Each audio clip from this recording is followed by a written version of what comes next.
What a week it's been for Joe Biden and his foreign policy. Just last week, he launched airstrikes into Syria. And then, yesterday, it was announced, final investigation, the Crown Prince of Saudi Arabia was behind that horrible killing of a journalist 2 years ago. And Joe Biden brought the hammer of justice. Well, no, he didn't. I'll tell you why. It's Rob Nelson Live.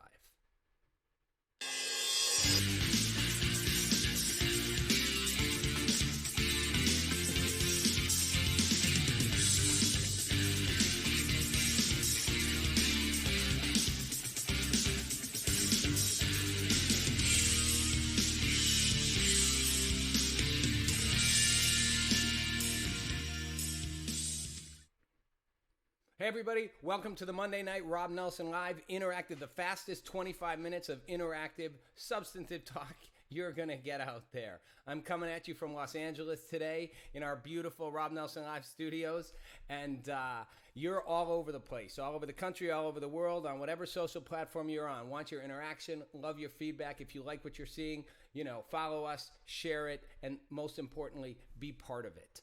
Okay, a lot of you have said, could we talk a little about foreign policy? I like to do all different things on this show. So today I'm diving into foreign policy, and there's a good reason for it because a lot has been going on. Let me set this up. 2 years ago, 2018, some of you might remember, there was a journalist living in Washington. He was a Saudi Arabian journalist. He was a big critic of the Saudi Arabian regime. And remember, Saudi Arabia is our most powerful ally in the Middle East, a huge force, and the biggest buyer of U.S. military. I mean, they buy billions and billions of dollars of U.S. military equipment. So they're also a big trading partner. Well, 2 years ago, Jamal Khashoggi is a journalist living in exile outside of Saudi Arabia because he's such a harsh critic of the Saudi regime. And he knows he's got a target on his back. He is invited. Well, he's not invited. He's told to go. He's out of the country. He's in Turkey. He's told by the Saudi government to go to the consulate in Istanbul, Turkey, where he can pick up the papers he's been waiting for to finally marry his fiancée. So, as he's asked, he goes to the consulate in Istanbul. He never comes out. But what does come out is surveillance video of him basically chopped up in a box, in a suitcase. He goes in, and there's also audio recordings, and we got surveillance stuff listening in. There's audio recordings of him being interrogated by by members of the Saudi government, the sort of secret elite forces there who protect the royal family. And they're called the Rapid Intervention Force, RIF. And these guys are like the hard asses. They're like the Gestapo guys. They're the SS in Nazi Germany. I mean, they do, take no prisoners. And all we know is at the end, they throw a bag over his head and he says, "I have asthma, you're going to kill me." Nobody knows if they intended to kill him or if they wanted to just torture him or scare him. But either way, they killed him. They kept the whole thing secret, dusted it under the table, literally sawed his body up inside the embassy and carted the parts out.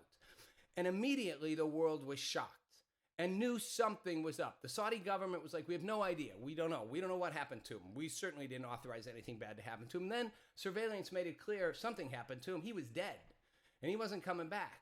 At which point the Saudi government said, members of the government acted outside the bounds of what they should have done, the paramilitary forces, and a mishap happened, and we're going to punish those guys. Meanwhile, here in the U.S., the press, the media, the Democrats and Republicans, critics on both sides of the aisle of the Saudi government's repressive approach to human rights and any dissent, said, this is BS. The Saudi government was behind this. Nothing happens like this that the Saudi crown prince, who's the number two to be the king, but really the one calling the shots, doesn't say is okay. But the Saudi government said, no, we had nothing to do with it. And President Donald Trump, of course, typical Donald Trump style, said, yeah, there's not proof. We don't know if he did it. Maybe, I don't know, probably not. Maybe something happened. Classic Donald Trump. Looked the other way because he didn't want to damage the relationship with the Saudis. He wanted to keep it alive. So instead of going, yeah, he did it, he's like, no, not necessarily. At which point, outrage occurred on both sides, as I said, as it should have, because it was just disgusting. It was a moral abdication of this regime that's done so much human rights abuse. Yeah, they're a big partner to us, but they've done so much bad stuff, both within their country. Forget about how they treat women. Jesus, That's bad enough. Until recently, you couldn't even drive a car in Saudi Arabia without a guy in the car. You know, your husband commits adultery on you, they kill you. But Joe Biden, candidate Joe Biden, he wasn't standing for it. And he had this to say. Crafty, we got a thing. Here we go. Khashoggi was, in fact, murdered and dismembered. And I believe on the order of the Crown Prince, Biden said then. I would make it very clear. We're not going to, in fact, sell more weapons to them. We are going to, in fact, make them pay the price and make them the pariah that they are. Tough words. Very tough words. And a lot of people on the left, some people on the right, less on the right, who operate in a more like, hey, you know, we got to do business with these guys. We're like, good, finally. Biden's president, he's going to stand up and do the right thing. We're not going to just sell them more weapons. So what if it's $200 billion worth of sales? And we're not going to just look the other way. We're going to make them a pariah. We're going to put them on watch. We're going to put them on blast. We're not going to stand for this kind of oppression, this abuse of human rights, especially when it comes to dissidents and reporters and people calling BS on BS, calling out the bad stuff that's going on. And people were psyched. So now Biden's president. And just yesterday, it comes out that, in fact, Khashoggi was killed by the orders of the Crown Prince. They call him MBS, Mohammed bin Salman. That's his nickname, MBS. And he's 35 years old. He's the number 2 to the king. And the king's this old doddering dude. MBS is in charge. And he's the future crown, he's the future king for decades to come. So it comes out, they forced the release of the intelligence reports, which Donald Trump's administration had refused to let out because he was trying to cover it up. Because, you know, Trump's whole approach, right? Be friends with the bad guys. He knew the shit they were doing, but be friends with the bad guys so that we can keep business as usual going. It comes out, our U.S. government analysis official, MBS ordered the killing. Now, this shouldn't come as a shocker to anybody. Of course he ordered the killing. I mean, nothing happens in that government that he's not part of. Nobody went in one of their consulates, which is like an embassy, and his top elite guards, the RIF, dismember some dude, chop him up in pieces and take him out in a suitcase, and the Crown Prince didn't know about it? Doesn't happen. Just doesn't happen. I mean, this guy runs a tighter ship than Bill Belichick's Patriots. So, Biden brought the hammer of justice down. No, he didn't, in fact. He did the opposite. Just yesterday, this is what his press secretary, Jen Psaki, had to say about what Biden's response was going to be. Our national security team believes that going after the network responsible for these actions is the best way to prevent a crime like this from ever happening again. Okay, hold on. Seriously? I mean, think about that for a second, guys. Going after the network that did it is the best way to prevent it from happening? If we go after the guys who were told to do it, that'll make sure the problem stops.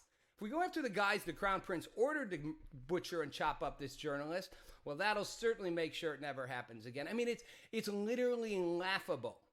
It's laughable in how transparent a lie it is. Of course you're not going to stop him from doing it by going after the guys he ordered to do it. It's like, oh, let's ignore the mob boss and get the guy he ordered to go commit the hit. Really? That's going to stop the mob boss fast in his tracks. And so here's what they did do. The Treasury Department issued sanctions. And basically the sanctions are no one can get a visa from a foreign government that's involved in repressing or detaining journalists and political dissenters. So if you're part of that, you don't get a visa into the U.S. Wow, I mean, that's harsh. I mean, that's a tough penalty. That's really making them the pariah. That's making Saudi Arabia the pariah, as Biden said. Make them the pariah they are. We're not going to let anybody into the country on a visa who's part of doing that. Except, interestingly enough, the Crown Prince doesn't make the list of people not allowed into the country. And he's the one that ordered it. So isn't he certainly number one not to get a visa? But more than that, they don't even mention the Crown Prince, MBS. They don't even mention him in their sanctions report, the punitive sanctions, which are the slap on the wrist, lighter than a slap on the wrist. He's not even mentioned. And this is where it gets really upsetting to the left. And by the way, Republicans are like, good job, Joe Biden. You did what we wanted. Great work, good work not punishing Saudi Arabia. They're an important trading partner to us. There was pushback on the left. Not as much as you might expect, but it came from some powerful places. The New Yorker magazine had a powerful op-ed. Got a little headline of that. Got a couple little headlines here for you, in which Robin Wright wrote, Biden betrayed his promise to defend human rights and Jamal Khashoggi. And then the Washington Post ran an op-ed called Say It Ain't So, Joe, written by Fred Ryan, who's the publisher of the Washington Post, so the top dog. And this is what he had to say. I'm just going to read one paragraph of it. But he said, it appears as though under the Biden administration, despots who offer momentarily strategic value to the United States might be given one free murder pass. I mean, basically, both articles just trashed the Biden administration in nicer terms than maybe they would have trashed the Trump administration. But basically, we're like, this is a complete default on human rights. This is a complete abandonment of the principles you promised, that you were going to hold foreign governments, that you were going to set a moral standard of leadership in this country when it came to foreign policy, unlike Trump, who admittedly ran what I would call an amoral foreign policy. Morality didn't factor into Trump's foreign policy any more than I think morality factored in anything Trump did in terms of policy or business, right? It's not about morals. It wasn't about, hey, who's nice, who's not. It's about what makes the most strategic sense. Trump was like, I want America first. I want what's best for us. What's best for us is to have Saudi Arabia as a partner. They buy tons of stuff. They're a strategic ally in dealing in the Middle East. They help create the balance of power there. So the guy's a despot, and he chops people into little bits and pieces, which is just like a tiny slice of the bad stuff he does. We're going to look the other way. Biden promised to not do that. He promised to be different. He promised to move forward and have a standard, a human rights standard, which I admired. I have long argued that we need to have a moral foreign policy, not one that's just about the best security and economic interests of the United States, but the one that has a moral compass involved and an evenly applied moral compass. So Biden's, hey, Monkey Arms, thanks for checking in. I see you, Monkey Arms is off on a different topic. Come on, Monkey Arms, join in on the Saudi Arabia stuff. And it's not the first thing. 5 days, it's been a crazy week. 5 days ago, President Biden launches an attack on Syria, a missile attack on Syria. And it was actually not targeted at Syria as much as it was targeted at in Iraq, an Iran-backed militia, which was attacking, various attacks in the U.S. And a lot of people felt you need to respond. But again, 3 weeks into his administration, Joe Biden launches a missile strike. It's very Trumpian. And the response by people, again, was the right going, good job. This is what we want you to do. I'm not saying he's taking their orders, but this is what we want. We want a proportional military response. That's what Trump did. He'd respond proportionally, sometimes disproportionately. And this was a check on Iran. Hey, be careful where you go. Don't get in our way. A minute ago, Reddit, Joe Biden is great because he doesn't send nasty tweets. I mean, look, I don't care about the tweets, nasty or not nasty. That's not what matters to me. Well, I never was a fan of Trump's tweets. At the same time, I laughed at them. A whole nother story of how Trump handled social media to be to use it as a force. The bottom line is Trump was a consistent force, and you knew what he was doing the whole time. You like it or hate it. Like I said, he had an amoral approach to policymaking, which is part of what the problem was. I believe you need to have a moral approach. But Biden promised a moral approach, a moral compass, as I said, to do it differently. So Syria, again, created pushback from the progressives on the left going, wait a minute. You're 3 weeks in and you're already taking military action. So some of that pushback came from Rep. Kahana, who's a congressman from California, and as I've said before, kind of the number 2 progressive behind AOC in the Democratic Party. And he had this to say. Oh, so, okay, thanks. I'm bad at Reddit. I'm bad at sarcasm. I'm bad at jokes and bad at sarcasm, so thanks for pointing it out. Okay, so this is what Rep. Kahana had to say. There is absolutely no justification for a president to authorize a military strike that's not in self-defense against an imminent threat without congressional authorization. We need to extricate from the Middle East, not escalate. Okay, so guys, here's the point. Congress got defensive because they're like, wait a minute, you took another military action without asking us. And it's been a battle for a while arguing with Congress going, we are the only ones that can declare war. And they hated when presidents keep saying, no, this wasn't quite a war, I just took military action.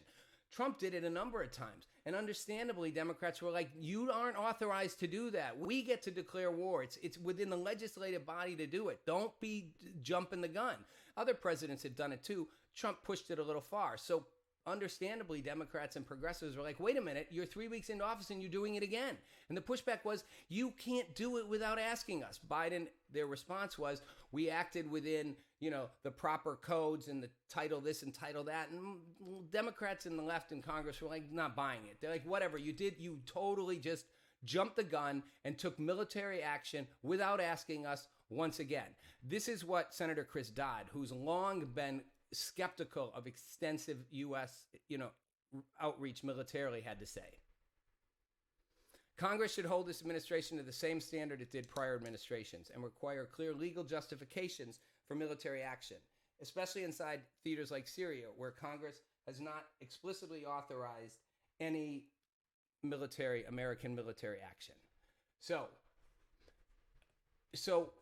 can I see what Monkey Arms just had to say? You got it. You know what, Monkey Arms? No, you don't get a pass on this one.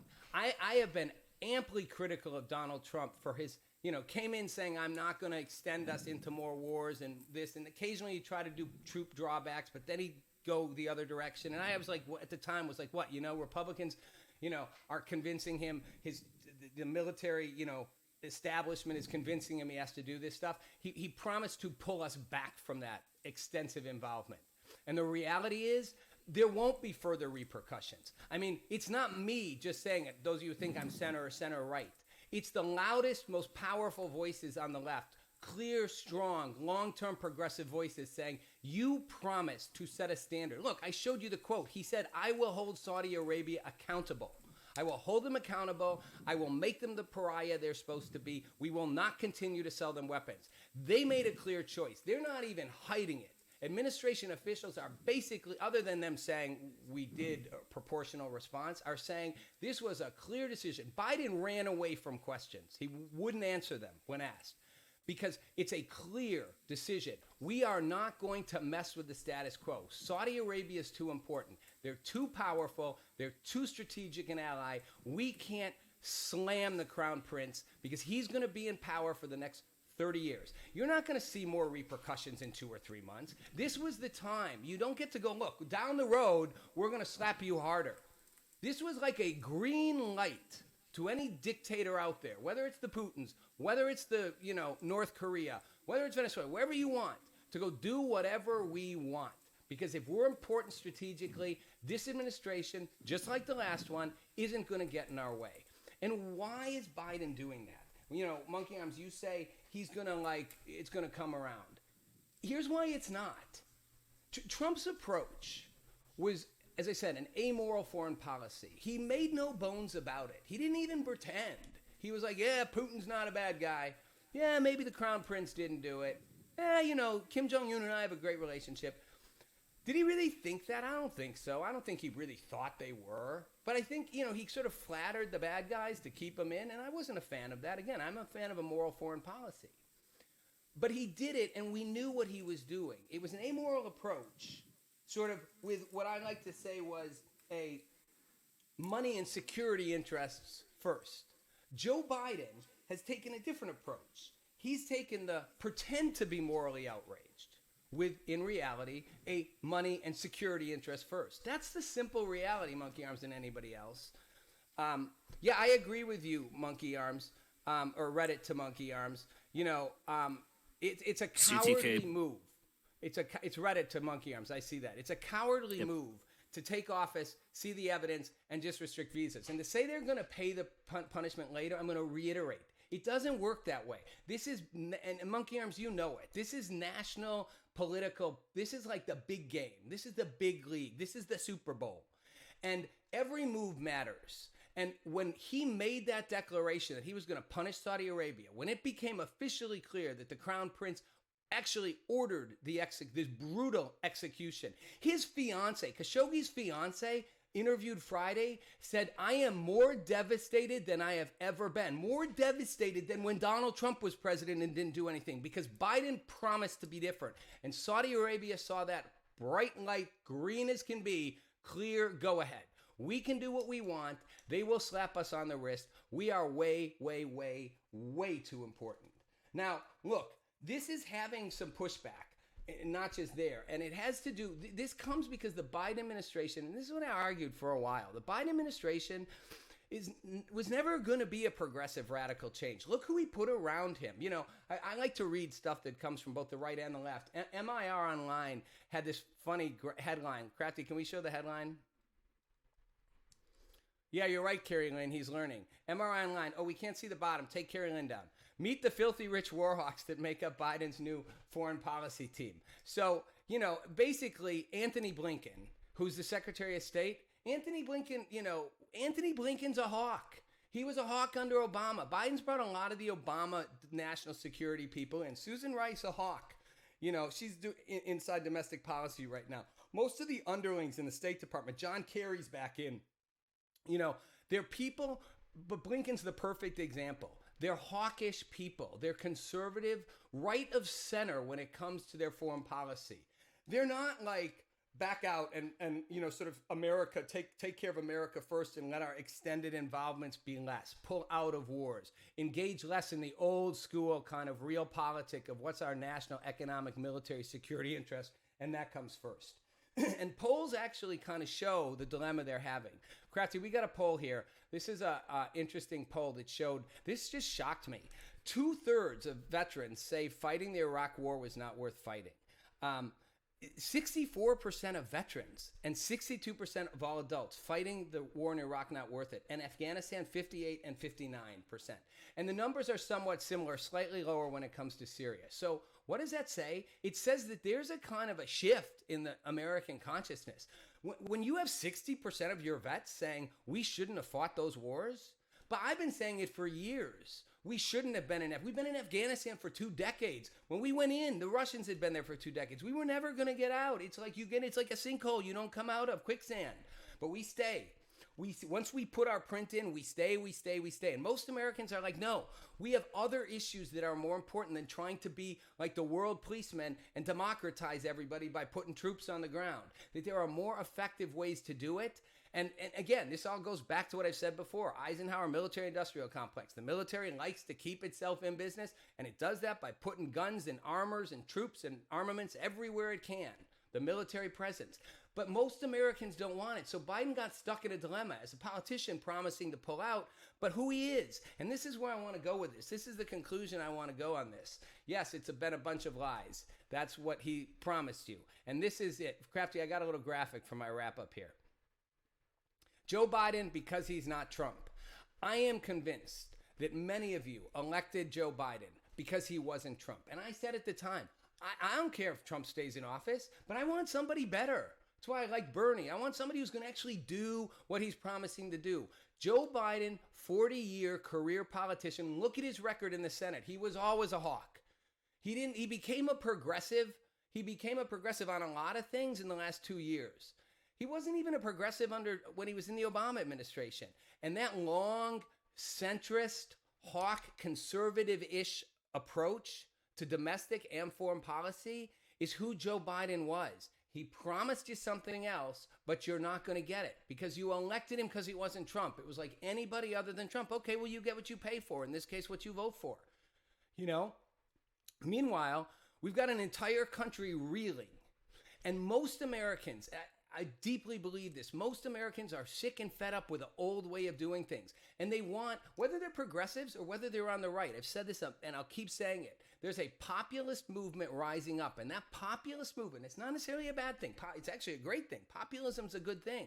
Of people saying, look, we need different priorities. We need a different approach to how we do things. We need a different approach to how we do things in this country, how we take care of the people in need, how we solve our most critical problems, because we got them everywhere, from our infrastructure, to our schools, to our massively indebted economy, to just dealing with a pandemic, but also to how we deal with foreign governments and how we deal with the world around us, and stop being the mega policemen that we've been since Teddy Roosevelt, was, all about walking lightly and carrying a big stick. Manifest destiny and a whole crap for 200 years. People wanted something different, but you elected Joe Biden, and sadly, Joe Biden's not going to give you different. So no, you're not going to see a different policy in a month. You've had a month in office, and in 1 week, 2 examples: launching a military strike and ignoring your own promise to hold another government, a despotic government, accountable for its behavior. It's absolutely morally abhorrent behavior. And instead, he did the convenient, mainstream, old school, traditional, centrist, conservative, follow the money and what's in our best national interest approach. 50 years of that crap, and we are so past it. So I'm not expecting Joe Biden to be different. What I am expecting is in 2 years, hopefully, whether it's Democrats or Republicans, we're going to start seeing a push to get more true populists in office. And in 4 years, we're going to see a truly populist president, whether from the left or the right, come in and actually start, putting our national best interests, which are right here at home, first, and stop living policies of the last 50 years. I'm Rob Nelson. This is Rob Nelson Live. Thanks for watching.